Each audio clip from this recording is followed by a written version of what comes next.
روزگاری پسرکی چوبی به نام پینوکیو با تمام وجودش آرزو کرد انسان شود. انسانی با پوست و گوشت و استخوان، قادر به درک لذت لمس کردن، احساس کردن، بوسیدن و نوازش شدن. پینوکیو آرزو کرد. آرزویی که به معجزه آساترین حالت ممکن تبدیل به واقعیت شد. پینوکیو انسان شد و این آغازی بود برای فهمیدن رنج، لمس زیبایی و آموختن صبر.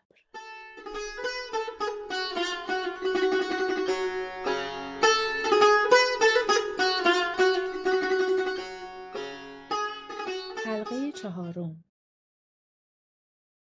اگر از شما بپرسند شیرین ترین احساسی که تاکنون تجربه کرده اید چیست؟ چه پاسخی خواهید داد؟ ممکن است بگویید عشق، پدر بودن، مادر بودن یا موفقیت. اگر از من بپرسید میگویم شیرین ترین احساسی که تاکنون تجربه کردم و باز هم برای چشیدنش مشتاقم ندانستن است. فهمیدن ندانستن و تلاش برای رسیدن به لحظه‌ای که با خودت بگویی حال میدانمش. رنج ندانستن را درک کردن، رنج کشیدن تا لحظه‌ای که آن نور ابدی نگاهت را روشنی بخشد. چشمانت جور دیگری ببینند. آری، جور دیگری باید دید. شاید فهمیدن همین یک جمله مرا در مسیر یادگیری موسیقی چندین قدم رو به جلو پرتاب کرد. قبول این که ممکن است این مسیر روزی آفتابی و سنگلاخی باشد، روزی بارانی و گرفته، روزی هم شاید از شانس خوبم بهاری باشد. پینوکیو رفته رفته فهمید انسان بودن فقط پوست و گوشت و استخوان داشتن و لمس زیبایی ها و لذت ها نیست. فهمید رنج شاید بخشی به مراتب بزرگتر از باقی احساسات در زندگیش داشته باشد. پینوکیو عاشق انسان بودن بود و این رنج انسانی را پذیرفت. من هم مانند همتای چوبی خودم تصمیم گرفتم تلخ و شیرین مسیر پیش رویم، رنج کم بودن، نقص داشتن و کافی نبودن، همه را بپذیرم و منتظر درخشش آن نور ابدی بمانم.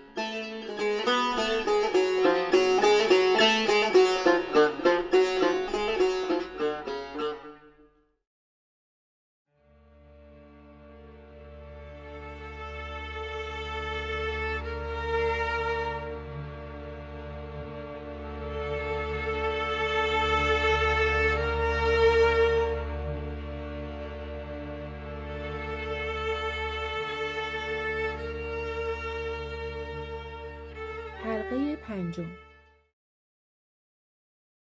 سرما که میآید میآید. نه به شبنم روی برگ ها رحمی می کند و نه به لطافت صورتی رنگ غنچه ها. زیر بار هجوم سرد بی رحمش زیر لب زمزمه می کنی، نفس که از گرمگاه سینه می آید برون، ابری شود تاریک چو دیوار ایستد در پیش چشمانت. واقعیت این است که هر چقدر هم تلاش کنید با ذهنی باز، قلبی روشن و عزمی راسخ بر رنج کاستی کاهلی و ناامیدی چیره شوید، عاقبت لحظه‌ای خواهد رسید که گز سرما را در اعماق وجودتان احساس کنید. لمس سکون، رکود و سرگردانی. اینجا در حلقه 5 در ادامه مسیر هیجان انگیز انتخاب‌هایم ناگاه سرما و یخزدگی مرا غافلگیر کرد. استفاده از کلمه ناگاه شاید درست نباشد، زیرا هر یخبندانی پیش درآمدی داشته است. سرما تدریجاً سلول به سلول پیش رفت و جسم و روح شما را غافلگیر کرده است. تا عاقبت با خود میگویید دارم چی کار میکنم؟ این سوال پس ذهنتان رسوب می کند و کم کم تبدیل به دغدغه‌ای خرد ولی آزاردهنده خواهد شد. دغدغه‌ای خرد ولی آزاردهنده. به راستی چه کسی می داند که باید با این تردید، با این سوالات لایتناهی چه کرد؟ آیا اصلاً کسی توانسته جوابی پیدا کند؟ در تمام طول تاریخ کسی توانسته ذهن خود را از این سرگردانی برهاند و بگوید که من تا همیشه این دلقک شوم کنج تنهایی ذهنم را اسیر کردم، صدایش را بریدم. شما چی؟ تا به حال یک یخبندان درست حسابی را تجربه کرده ایم؟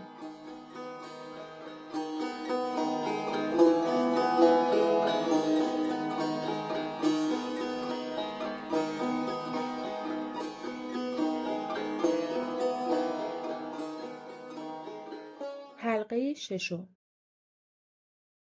کوچ، جابجایی، مهاجرت، حرکت عده‌ای از مردم از سرزمینی به سرزمینی دیگر. به هزاران علت، گرسنگی، خشکی و بی‌آبی و یا شاید هم سرما. تصمیم به کوچ گرفتم. گفتم بیا ره توشه برداریم، قدم در راه بگذاریم. کجا؟ هر کجا که پیش آید. و آنجا که پیش آمد دانشکده موسیقی بود. خواستم هم جسم و روحم را از این سرما و یخبندان برهانم و هم دستانم، سازم و نگاهم را در محیطی جدید و مختص موسیقی محک بزنم.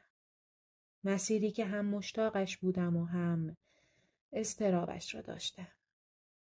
گفتم بیا ببینیم آسمان هر کجا آیا همین رنگ است؟ چه آفتابی باشد، چه تیره باشد و چه گرگ و میش، محکش بزنیم. و وای که چه شوری! ساختمانی بیجان و سخت مملو از حرکت عاشقان موسیقی. تو گویی که این عشق روحی در دیوارها و سقف بیجانش می‌دمد. پیوند جسم و روح، ماده و عشق و جمع هنر آموزان هنر اول. تا ببینیم که چه پیش آید.